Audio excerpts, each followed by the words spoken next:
კიდევ ერთხელ მოგესალმებით, მადლობა რომ გვისმენთ საქართველოში და გვიყურებთ პლატფორმებზე იმედი.jim, iVideo.jim, ასევე მაგთის IP ტელევიზიით 53 არხზე, რადიო იმედის Facebook გვერდზე, YouTube არხზე და ტელეკომპანია იმედის YouTube არხზე, რომელსაც მილიონზე მეტი გამომწერი ყავს. ეროვნული კინოცენტრი კანის 79 საერთაშორისო კინოფესტივალის ბაზრობაზე საქართველოს პავილიონი წარსდგა. ეს არის მსოფლიოს უდიდესი კინობაზრობა, სადაც საქართველოს წელსაც საკუთარი ეროვნული პავილიონით იყო წარმოდგენილი, როგორ ინტერესდება საერთაშორისო კინოინდუსტრია ქართული პროექტებით, რა ტიპის მოლაპარაკებები იმართება მსოფლიო დისტრიბუტორებთან და რა პერსპექტივებს უხსნის კანის ფესტივალი ქართულ კინემატოგრაფებს. ამ თემებზე საუბრობთ დღეს ჩვენ სტუმართან ერთად ეროვნული კინოცენტრის პროგრამების დირექტორი ლევან დვალია სტუდიაში. ლევან, მოგესალმებით. მადლობას გიხდით გადაცემაში მონაწილეობისთვის. მოდი დავიწყოთ ზოგადი შეფასებით. რა არის საქართველოს პავილიონის მთავარი სათქმელი და სტრატეგია, რომელიც წელს წარმოადგენთ 79 კინობაზრობაზე. მოგესალმებით და მადლობა მოწვევისთვის.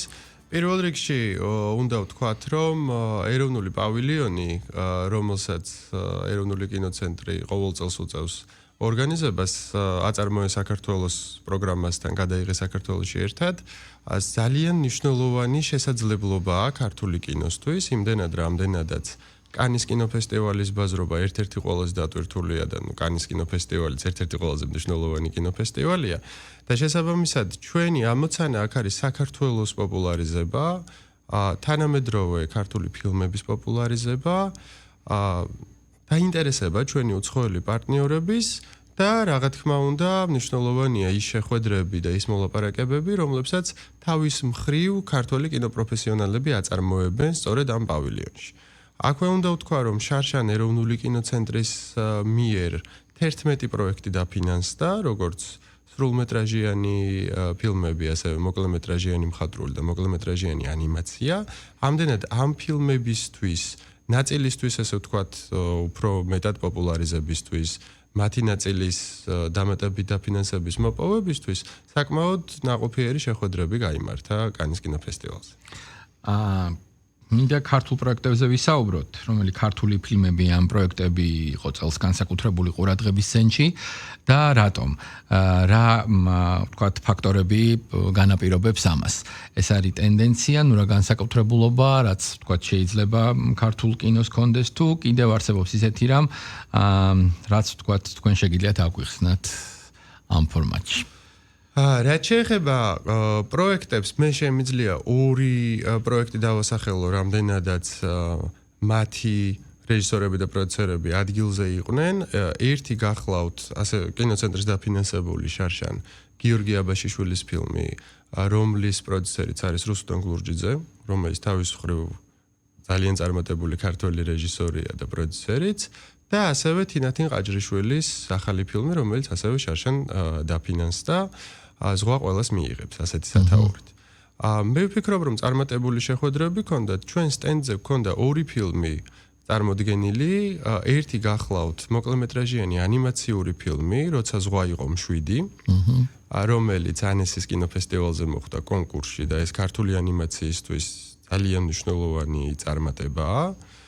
და მოუთმენლად ველი მე პირადად ივნისის მეორე ნახევარს, რადგან ამ პერიოდში იმართება ანესის ანიმაციური ფილმების ფესტივალი და ლევან კოღუაშვილის ახალი ფილმი იყო ერთ-ერთი, ვთქვათ, მთავარი ვიზუალი ჩვენი პავილიონის გურია, რომელსაც ასევე მოუთმენლად ველი როდის იქნება შესაძლებელი, რომ ქართულმა მაყურებელმა იგი იხილოს და საფესტივალო ცხოვრება ამ ფილმმა დაიწყოს.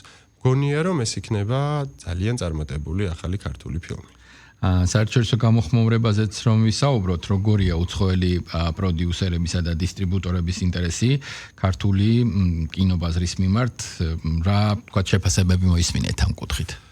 ჩვენ შეგვიძლია ვთქვათ, რომ საკმაოდ ინტენსიური იყო პავილიონი, ან ძალიან დატვირთული იყო, რამდენიმე მიმართულება რომლის მიმართაც განსაკუთრებულ ინტერესი ჩენენ. რა თქმა უნდა, ეს არის საქართველოს როგორც ქვეყანა, სადაც შესაძლებელია კინოგადაღებების წარმოება. რა თქმა უნდა, ეს არის თანაწარმოების საკითხი, იმიტომ რომ ჩვენ რამდენადაც გვაქვს შესაძლებლობა, რომ დავაფინანსოთ ეგრეთ წოდებული კოპროდუქციები განსაკუთრებით ევროპულ ქვეყნებთან. ამის მიმართ ძალიან დიდი ინტერესია და რა თქმა უნდა, თანამშრომლობა სხვადასხვა ინდუსტრიულ ბაზრებსა და სხვადასხვა კინოფესტივალებთან ერთის მხრივ ქართული კინომემკვიდრეობის წარმოჩენის და მეორეს მხრივ ქართული თანამედროვე ფილმების წარმოდგენის კუთხით. მოკლედ აი ამ სამი მიმართულებით გქონდა საკმაოდ ბევრი შეხვედრა და ინტერესი მინდა ვთქვა, რომ არის საკმაოდ დიდი, იმიტომ რომ წელს ბევრად დატვირთული იყო საქართველოს ეროვნული პავილიონი ვიდრე შარშა. ანუ ზედადია ეს ინტერესი ქვეყნის მიმართ. თქვენ პროდუქცია, თანაწარმოება ახსენეთ. მიმდინარეობს თუ არა მოლაპარაკებები, თქვათ, ერთობლივი ნაწარმოებების ახალ პროექტებზე ამის შექმნის? თავის მხრივ ამ მოლაპარაკებებს, რა თქმა უნდა, აწარმოებენ პროდიუსერები, თუმცა მე შემიძლია გითხრათ, რომ ეროვნულ კინოცენტრს ჰქონდა გამოცხადებული შარშანაც გამოვაცხადეთ თანაწარმოების დაფინანსება და წელსაც გამოვაცხადეთ თანაწარმოების დაფინანსება. ჯამში დაფინანსდება 2 პროექტი და რამდენადაც განაცხადების მიღება, პროექტების მიღება უკვე დასრულებულია, ვფიქრობთ, რომ უახლოესი კვირების განმავლობაში გვექნება შედეგი, ანუ რამდენიმე დღეში გადაეცემა კომისიას შემოსული პროექტები. ლევან, რამდენად აქტიურად ინტერესდებიან უცხოელი, თქვათ, სტუდიები საქართველოში ფილმების გადაღებით? რამდენად მომხიბვლელია მათთვის, თქვათ, ჩვენი ქვეყანა? ამაზე რას ამბობენ ხოლმე, რასაც ესაუბრებით?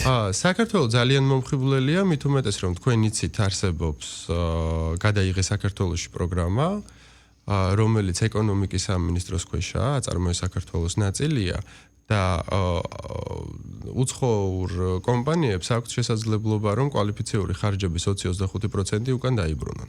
ეს არის ის პროექტები, სადაც ქართული კომპანიები ერთვებიან, როგორც მომსახურების მიმწოდებლები და მინდა გითხრათ, რომ საკმაოდ ბევრი ფილმია უკვე გადაღებული, 60-ზე მეტი ფილმია წლების განმავლობაში გადაღებული სხვადასხვა მასშტაბის. ამიტომ ინტერესი არის რა თქმა უნდა საკმაოდ დიდი, ამას განაპირობებს ძირითადად ციფრები და ლოკაციები, რა თქმა უნდა, ციფრები იმდენად რამდენადაც საქართველოში გადაღება შედარებით იაფია ვიდრე ევროპულ ქვეყნებში, ლოკაციები, იმიტომ რომ არაერთი საინტერესო სივრცეა ამ ქვეყანაში, სადაც შეუძლიათ რომ კინოწარმოება მართონ და ეს პროგრამა მუშაობს საკმაოდ წარმატებით.